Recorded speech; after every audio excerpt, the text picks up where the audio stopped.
Amelia Bedelia was originally written by Peggy Parish, Herman's aunt. Peggy Parish passed away in 1988. She would be incredibly proud to know that her nephew, Herman Parish, has kept this family tradition alive for the next generation, a new generation of readers. Since 1993, Herman Parish has added several books about the grown-up Amelia Bedelia, as well as additional picture books about Amelia Bedelia as a young girl. Amelia Bedelia celebrated her 50th anniversary in 2013. As an avid reader for my whole life, it is awesome to know that I read Amelia books as a child, and now my daughter Isa, who is 8, can do the same. Please join me in welcoming Herman Parish to the Gaithersburg Book Festival.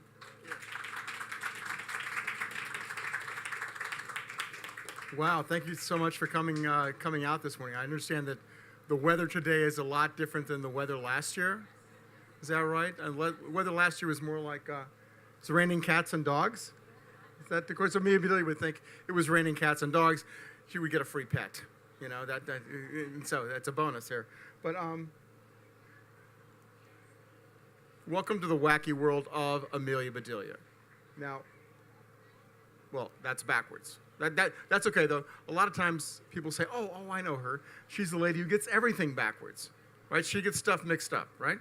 Because she takes things literally. It sounds great because she will do exactly what you tell her to do. And the only problem is she does exactly what you tell her to do, okay? I think the real problem is the English language with all these homonyms, homophones, these idiomatic sayings and things like that, that if you take them literally, there's a problem. For example, on her first day on the job, she's given a list of things to do, and it sounds a little crazy to her, but it says, dust the furniture. It says, gosh, they hired me to be a housekeeper.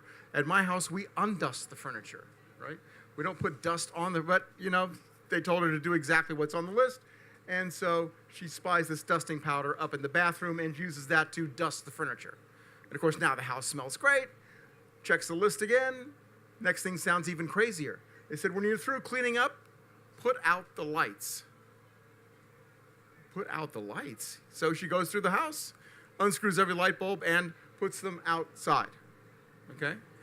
And I'm really glad they didn't say kill the lights, you know.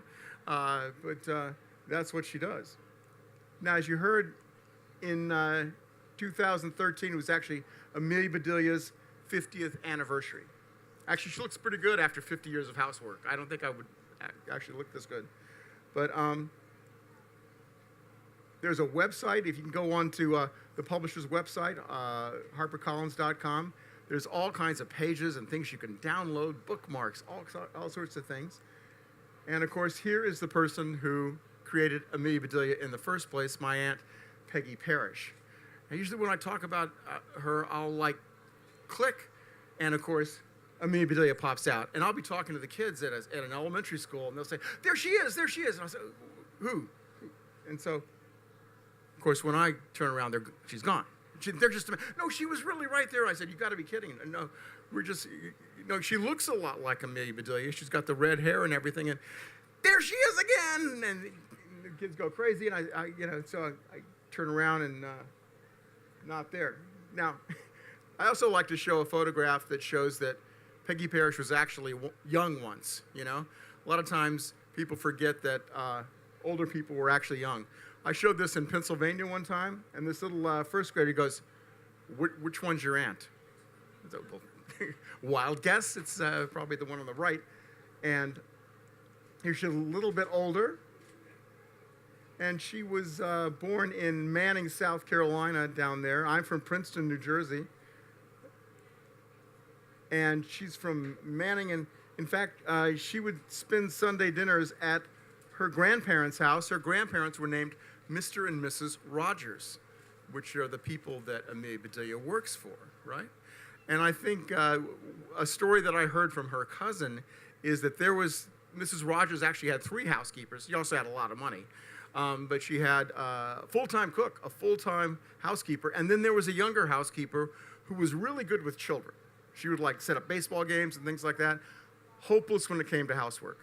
One time, Mrs. Rogers told her to sweep around the room And so she literally swept the edge of the room. All the dirt and dust in the middle, she didn't touch that. And of course I thought, well, gosh, this sounds really familiar. I think maybe my aunt put that idea in the back of her head and decided to write about it later. Now, down in Manning, they love Peggy so much that they actually had a statue cast in bronze of Amelia Bedelia. It stands right out in front of the library. And of course, there's a cat down there because my aunt was sort of the cat lady in Manning, South Carolina. She had 11 cats and counting. People would always leave spare cats on her doorstep. She would never turn down a cat. And there's this nice plaque talking about in memory of Peggy Parish. And the plaque says, I guess I love mischief as much as Amelia Bedelia. I simply enjoy laughing at life. And so here's what the very first book looked like when it came out way back in 1963. And of course, she's got this nice little bonnet. She's got a little purse. Oh, I think we've got a visitor here. That's what we've got. Hi, everybody. Hi, Herman. Well, hello. It's nice of you to make it here. Well, I'm a little late, Okay. but Have you got your list? dirty children in here. Dirty children. Yeah. Do they need to be dusted or undusted? Undusted. Undusted. Good. Undusted. Excellent. Yes.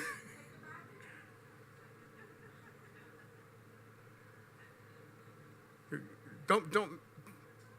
Yeah. Yeah, he's going to be sitting around all day. Just.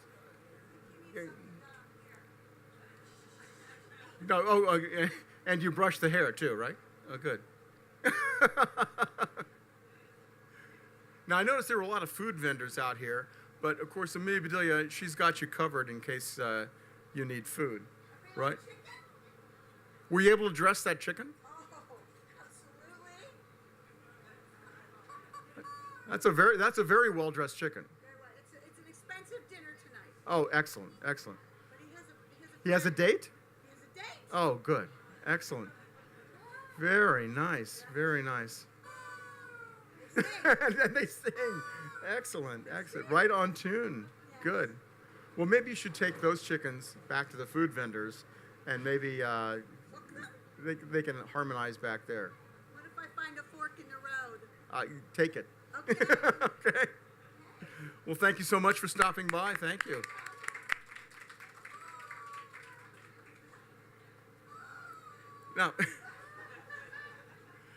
Now, the original illustrator is a guy named Fritz Siebel, and before he did this, he did another work which looks very different than Amelia Bedelia.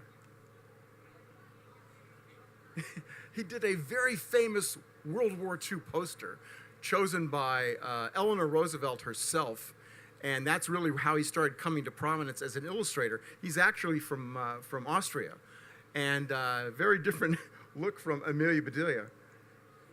But here's the original cover, and when they were going through, they made a special edition for the 50th anniversary, and they opened boxes that it was like Raiders of the Lost Ark, you know, that big warehouse of boxes. Well, they started opening boxes that hadn't been opened in 50 years, and in there they found the original sketch for Amelia Bedelia that Fritz Siebel, looks like he just did it in a ballpoint pen very quickly in a meeting. That's the original sketch, which is just perfect. I mean, it's so, you know, happy, carefree, nice little bonnet, and I've always loved that little sketch. Now, here's my aunt. One other thing, if you look through this original book, look for how many really strange times Amelia Bedelia has her purse on her arm. I mean, she'll be running to the oven to check on her pie, make sure it's not burning. She has her purse on her arm. And I think this is because my aunt always had her purse on her arm. Okay? She would go around, it was like it was welded there. And there's my aunt, there's Amelia Bedelia. And also in the original artifacts of the book, they found the original dummy that was used to do the book. And these are the sketches. And up here, you see how the drapes, she's told to draw the drapes, okay, which means close the drapes. But the illustrator has drawn the drapes drawn. So there's no joke there. And so the editor's note here says, really funny, it says, Fritz, don't draw the drapes drawn. And he goes, well, I drew the drapes. He goes, I know, that's the problem. You can't draw the drapes. And see, he's from Austria, and so he's having a language problem, just like Amelia Bedelia does. But they got it straightened out finally, so that the drapes are open, and she sits there and draws them. And of course, dressing the chicken, that's what Mrs. Rogers finds when she is getting ready to serve dinner. And of course, Amelia Bedelia bails herself out of trouble repeatedly by making a lemon meringue pie. That's sort of her signature dish. Everything's fine, and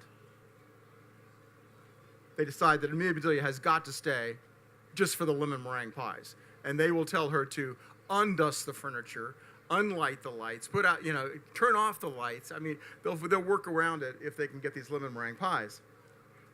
And here's a picture of me and my aunt.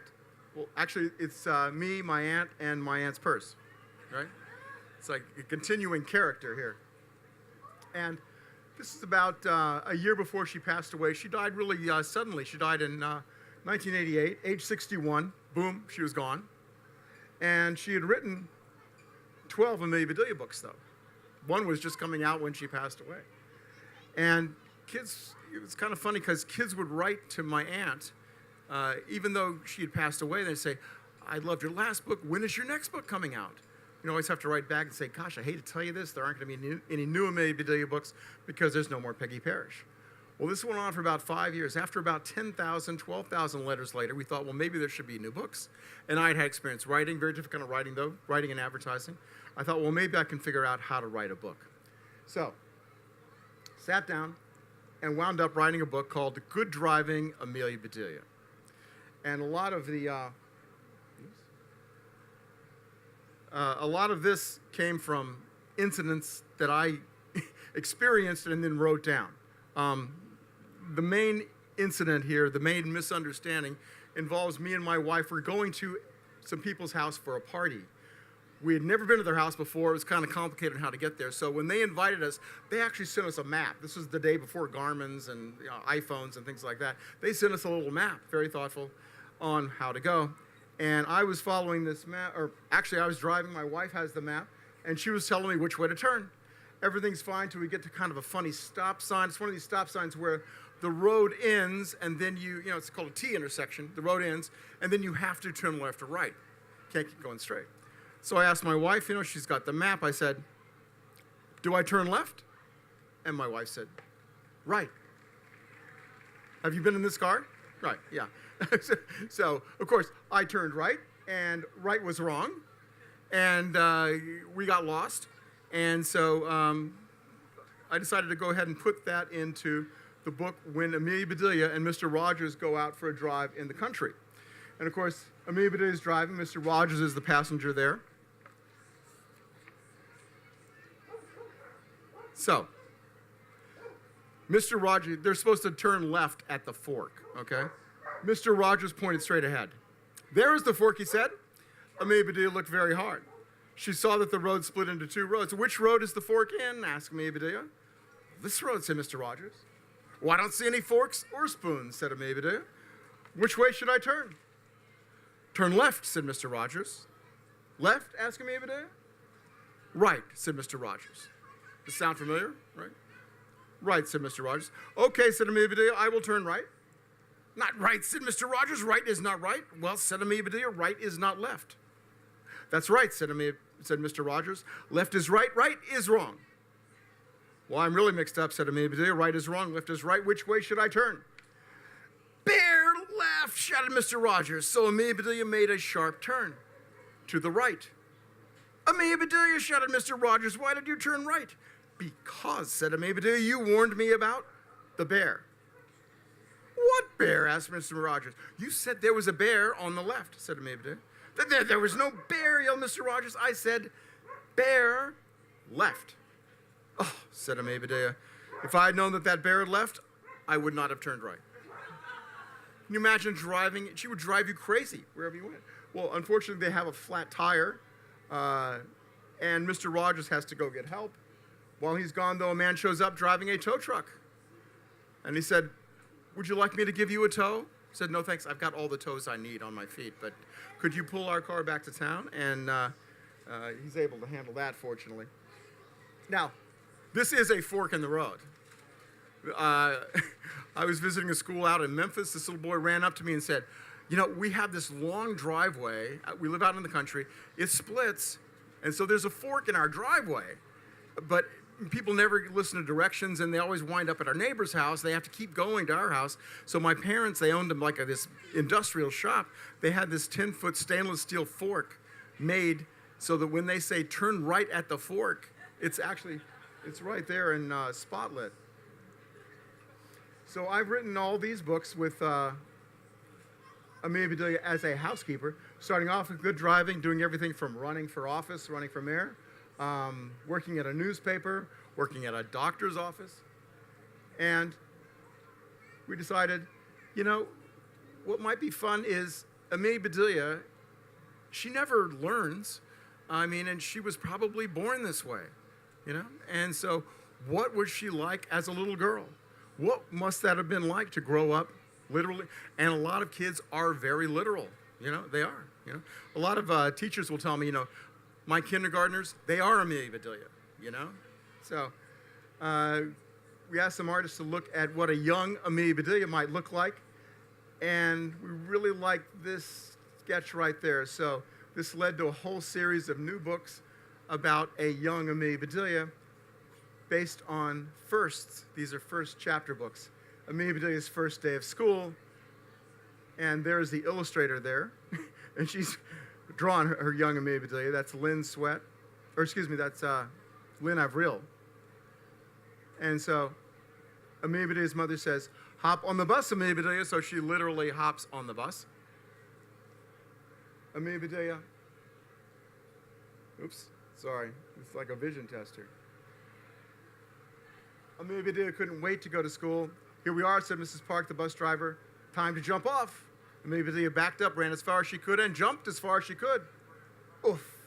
Amelia Bedelia lands right on top of a teacher. Are you my teacher? Asked Amelia Bedelia. No, said I'm Mrs. Mrs. O'Malley. I teach Jim. And Amelia Bedelia says, well, I am not Jim. I'm Amelia Bedelia. And so she takes her in and introduces her to Miss Edwards, her first grade teacher. So this led to a whole series of firsts: first apple pie, first Valentine, first field trip. And we also did them as I Can Read Level 1 books, which is sort of one step below the Level 2 books, which is her as a housekeeper. So they're sort of like picture books, stepping stones to, and this is a new one that's coming out in October, Amelia Bedelia on the Move. She goes out with her parents house hunting, which she thinks is pretty easy because she finds houses really easily. What is the challenge here? There's a house there. And so they're talking about what to look for in a house. And we also thought it would be nice to have her a little bit older, like say in the 3rd grade, for chapter books, because that's an area that, you know, we'd never done before. And she would have to look a little older, though, so we aged her all the way to the 3rd grade. She would look more like this, and of course, she would have a lot of friends. Okay? So the first book was Means of Business, where Amelia Bedelia has to earn money to pay for that bike on the cover, and Amelia Bedelia Unleashed, where she wants a pet, but she has to figure out what kind of pet she is going to get. And so this is a whole series of books: Road Trip, Shapes Up, or Goes Wild, Shapes Up, Cleans Up, and there are 4 more, making a total of 10 books. You can get box sets for the first 4, the second 4, and then also all 10. And in fact, this is the very first sequence in Means Business. She has to earn money, so she decides to be a waitress at this local diner, because she goes there every week anyway. They all know her. And she gets an order mixed up because of the sayings, oh, that's a piece of cake, you know, that's easy. Or that's easy as pie. And she gets those two mixed up with a customer, and she brings him cake instead. And the customer says, no, I want pie. I just want pie. And of course, the motto there at the diner is, the customer is always right. And this customer happens to say, well, I'm in a hurry. Just bring me a piece of pie and step on it. So she does exactly what he says, and she's fired. She lasts about 45 minutes in this job, but that's okay, because she learns how to make lemon tarts, which are sort of the precursors to the lemon meringue pies that she'll make later. And a book that's just come out just a couple of days ago, this is book number 11, Amelia Bedelia Makes a Splash, all right? And again, I want to show you a sequence that's a little bit more food-oriented. Amelia Bedelia has her summer all planned here, but her mother has something else in mind, because she had gone to this camp up in the woods, and that's where she winds up for 8 weeks, okay? And the counselor there, standing next to Amelia Bedelia, a woman named Peggy, she has invited the head of the camp, a woman named Mrs. Evans, to dinner. And Amelia Bedelia there, she's wearing that little apron because she asked, well, has anyone here had any experience in a restaurant or a diner? And nobody said anything, so she raises her. She didn't say, well, I got fired in 45 minutes. And so she's chosen. She's the one who's going to be serving that night, refilling the juice and the milk and bringing out the plates and things. And so Mrs. Evans says, thank you for inviting me to join you tonight. And Peggy says, our pleasure. And so her job again is to fill the juice and bring out the dinner. Mrs. Evans says, this is our last year of camp at Camp Echo Wood, said Mrs. Evans. How I wish my husband, Harold, were here. I'll save him a plate, said Amelia Bedelia. Is he coming soon? Harold is my late husband, said Mrs. Evans. Well, how late is he going to be? Asked Amelia Bedelia. Maybe the kitchen will keep his dinner warm. Really, really late, Amelia Bedelia, said Alice, is her friend. She opened her eyes wide and held up her glass. Juice, please. Amelia Bedelia was filling Alice's glass. Peggy whispered to her, that's the counselor, so that only Amelia Bedelia could hear. Her husband expired. Expired, said Amelia Bedelia loudly. Like milk? Yes, I would, said Amy, holding up her glass. Years ago, Harold bought Echo Lake and all the land around it, said Miss Evans. He wanted to share this beautiful spot with future generations, so we built Camp Echo Woods. My Harold was always ahead of his time. Amelia Bedelia went back to the kitchen confused. If Harold was ahead of his time, why was he so late now? She returned to the table with full pictures of water and juice and some good news. I asked the cook to save a plate for your late husband, she said. She said to Mrs. Evans. Psst, said Amelia Bedelia. Psst, Amelia Bedelia, whispered Peggy. Her husband is no longer with us. He has departed. Oh, I'm sorry. I must have just missed him, said Amelia Bedelia. Well, I still miss my Harold, said Mrs. Evans, even though I lost him more than 20 years ago. Gosh, said Amelia Bedelia. If she lost him for that long, he may never get here. Amelia Bedelia, said Mrs. Evans, do you understand that my husband died? Oh, said Amelia Bedelia, I'm sorry. She went back to the kitchen to cancel his spaghetti dinner. When she returned, they were still talking about him. Did your husband linger long, asked Peggy. No, thank goodness. Harold was a great outdoorsman. He didn't want to be a vegetable. Me neither, said Amelia Bedelia. I'd hate to be a carrot. How would you like to be buried up to your forehead in dirt? Mrs. Evans laughed loudly. Now, if you had to be a vegetable, said Mrs. Evans to the other girls, what vegetable would you hate to be? Cauliflower, said Amy. It looks like a brain. Gross. Brussels sprouts, said Alicia. Or cabbage. Yucko. String beans, said Alice. Because everyone calls me that because I'm tall. It was Peggy's turn. Okra, she said. That stuff that runs out when you caught it looks like someone sneezed. Ooh, said all the girls. Your turn, Mrs. Evans, said Peggy. Mrs. Evans squinted her eyes and said, kohlrabi. Kohlwhatty, said Amy. Is that a real vegetable? Kohlrabi looks like a mutant cabbage from Mars, and it tastes worse. Well, the campers at the table around them were watching them starting to laugh. Mrs. Evans seemed younger when she was laughing, not like a fossil at all. Thank you for inviting me tonight. Oh, oops. And she's laughing so much, she actually starts coughing. And Amelia Bedelia says, would you like something to drink? Yes, thank you, said Mrs. Evans, raising her glass. Would you give me a splash of juice? So that's what Amelia Bedelia did. Okay? Next chapter starts off with her delivering an apology letter to the director of the camp. And so that brings us back to sort of the timeline for Amelia Bedelia. 50 years ago, she landed on the Rogers doorstep in 1963. She's been through quite a few changes. And now there's a young Amelia Bedelia in the first grade and a young Amelia Bedelia in the third grade. This is actually my favorite picture of my aunt. My aunt is, she's the big kid in the middle here.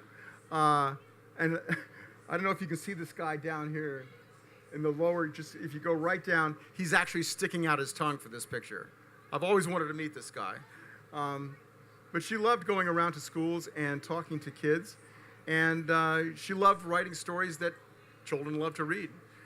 Amelia Bedelia helps a lot of kids learn to read just because she makes it fun. And she's so wacky that even the boys, don't mind reading about a girl for a while. So, I think now we can open it up for questions. Is that okay? Any questions about Amelia Bedelia or Peggy Parish? Yes. You started writing after about 5 years after your aunt passed away. Was it hard to get started? Was it hard to get started? Yeah. Was it hard? Not really, because I gave myself a running start because I was working in advertising, and so many of the things that I put into Amelia Bedelia stories, you hear everywhere. We're sort of swimming in the sea of idioms, and people don't even think of it. They don't think about raining cats, and you hear it, and it just kind of washes over you. But see, I'm listening for Amelia Bedelia, how she would confuse things. And so I'd be in these advertising meetings, and the client would say something, and I'd write it down right away. And I'm sure the client was thinking, well, Herman really pays attention to what I have to say about this product. And no, not at all. I'm writing down that goofy thing he just said because I know how Amelia Bedelia is going to take it literally. And so after about 8 months of that, I have enough ideas to sit down and do a story. But my first brush with a book, though, was I'd collected all these notes and things, and I decided, if I don't write this now, I'm never going to write this. So I sat down at my kitchen table, I guess it was about 9:30, 10 o'clock at night, with all these notes and scraps and things, and I started writing. And never a good idea to start a major project at 10 o'clock on a Sunday night. But I started writing, and I sort of lost track of time, because I figured I was about halfway through the story, and I happened to look up at the clock, and the clock said 2:30 Monday morning, And I thought, oh, no, I've got to go to work in the morning. And so I decided, well, something's got to win here. Either advertising, I'm going to go to sleep and go into advertising, or we're going to let the story win, because if I leave it and try to get back to it next weekend, it won't be the same.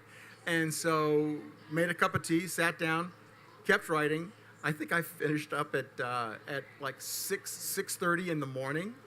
Went to bed, got up 7:30, went into advertising. I was tired, but I had a story, and it took like 1 or 2 minor revisions for it to be a story. Yeah, so I'm glad I pulled that all-nighter.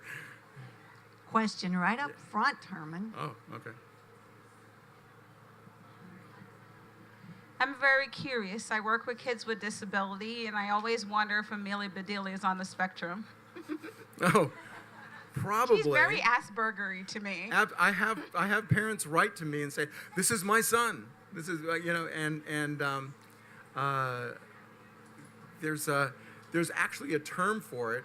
I've forgotten the term, but it's cognitive something disability, and it's a description. And when you read it, it goes, well, that's Amelia Bedelia right there, Thank you. Oh yeah.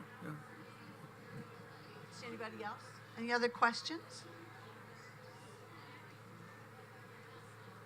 So what's next? Oh, I'm writing another chapter book now. I'm writing chapter book number 12, where she's going to go down at the shore, and they're actually going on a treasure hunt. So I'm starting to fill in things now, because the book's due like in July or so. So I've been doing little sentences, little paragraphs and things like that, so I'll be able to stitch it together. And I used to just write longhand on legal pads, and then I switch back and forth between the computer and the, writing. I still get the start from just writing.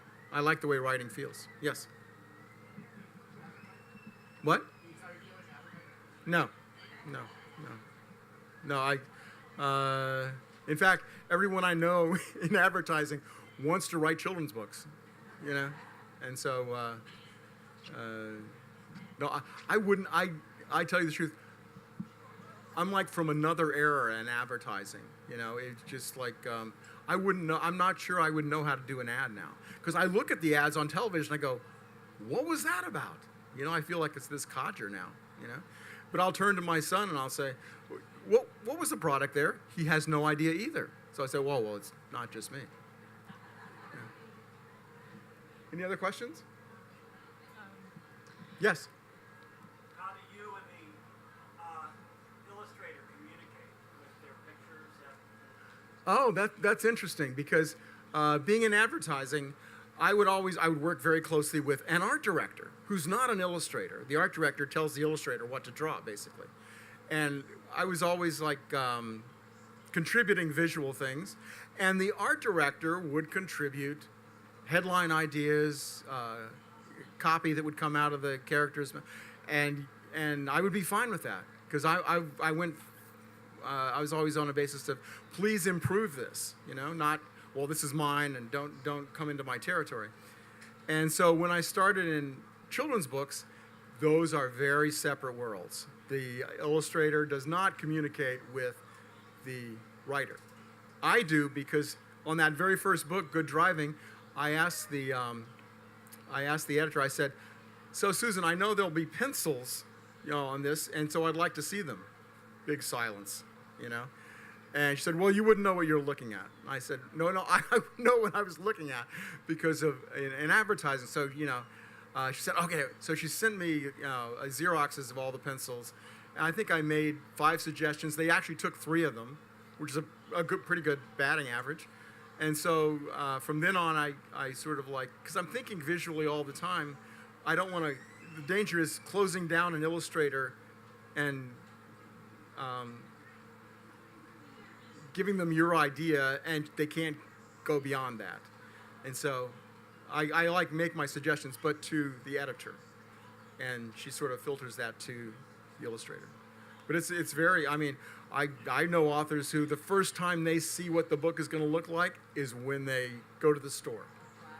Yeah, very separate worlds. So I'm not sure you get the best book out of that. That's the thing. Do you get letters? Yes. Do you get letters from ESL teachers who are teaching idioms? Oh yes. And in fact, Amelia Bedelia, the original book, is taught in ESL courses as a textbook, and it makes perfect sense, because a lot of times someone will be new to the country or new to the language, and they'll feel very self-conscious, and they don't want to be laughed at, And so here's a person, Amelia Bedelia, who's laughed at. It's our job to laugh at her, basically. And they also learn the idiom. And so here's someone who is more confused by the English language than they are. And it's a terrific ESL. And in fact, for some reason, they love the character in Poland. There have been these Polish editions and also French editions. It's called French Canadian editions, but I handed the books to some French kids, and they said, "This isn't French Canadian. This is just French. This is just French." Okay, and so it's now being translated in all kinds of different, and Korean. Go figure. I have no idea. Yeah. Because they'll have their own idioms. Oh, they use their own idioms. Yeah, but they're like in the Spanish edition of Amelia Bedelia. It makes no sense trimming the steak, because she trims it with lace and ribbons. That makes no sense at all. So instead they have her wash the fish to prepare it, and she gives it a bubble bath, okay? And I gave it to an art director I worked with, Colombian art director. I said, Carlos, does this make sense? He goes, oh yeah, it's really funny. So okay. You know, you just never know what someone's going to say. Yes? Oh, I was just talking with Amelia Bedelia about this. For some reason, I like the first Good Driving Amelia Bedelia. I like the first Amelia Bedelia one that my aunt did. I like the Good Driving book. And I like the Means Business book, too. The first chapter book I did. I don't know if it's just because it's the first one or so. My aunt, though, she said that she did not have favorites. Because people would ask her this question all the time, and she would say that her books are like her children, and you can't have a favorite son or daughter, and so they would all be different favorites for different reasons. So I can understand that, too. Have you ever considered an Amelia Bedelia phrase book or dictionary? I don't know. Have it like an Amelia Bedelia guide to idioms? Yeah, I was thinking about having a guide to etiquette. Because there's, you know, it's the whole idea of being very proper, and of course she's not very proper, you know? And so, yeah, that's a good possibility. Have your own, like, Amelia Bedelia thesaurus. Yeah. Yeah. But I've had kids, like, in a presentation, like a first grader will go, oh, and like a little, you can just see the light bulb go on above his head. He goes, I get it now. And he'll say it out loud, you know, oh, I get it now. I get this, you know. What was it like when 5 years after your aunt died and you went to the publisher and said, I want to continue? What was their reaction to a new author trying to continue that? Well, I think that they weren't thrilled, because usually that's not what happens. And it really doesn't happen very often at all. There are all kinds of great children's books, like Frog and Toad. I love Frog and Toad. I'm so sorry that there aren't going to be a bunch more Frog and Toads. But they look at it and they say, oh, you know, your aunt had a special spark and things like that. And when we talked about, well, we might go ahead and do this because we're, you know, had a lot of interest from other authors, and I showed them a list of the other authors, and the editor wasn't very nice. She says, oh, no, don't let them write it. They're hacks. And she was very, very, very clear about that. And I said, well, you know, I was thinking of writing a story. And she looked at me and she said, well, that might be interesting. These people, they're terrible. You may be terrible too, but I don't know that yet because I've never seen anything you've written. And so with that encouragement, that's when I started collecting. But I took it seriously because I saw my aunt write a book once. She came to babysit me and one of my sisters, and it took her a week to get it down to a 36-page book. It wasn't an Amelia Bedelia book, but I mean, she was working all the time. And we had the state-of-the-art at the time was an IBM Selectric with one of those little wacky balls that goes around, right? And so she was working at my father's typewriter, and she would, sounds like Amelia Bedelia, we had a sunken living room, and so she would go in there and put the pages down, and she could see her, it was like flying over the Midwest, you know, these little squares. And so she could see her whole story at one time, and she would read it out loud, because a children's book has to sound right, too. You know, but a grown-up book, you know, doesn't, you're reading it to yourself, so you don't really pay attention to that. And so, you know, I took it seriously. I saw the work that she put into it. Because a lot of times grown-ups will say, oh, children's book, my memos at work are longer than a children's book. And they'll think that that's just not how it works. So, any other questions? Okay, well, thank you. Thank you so much.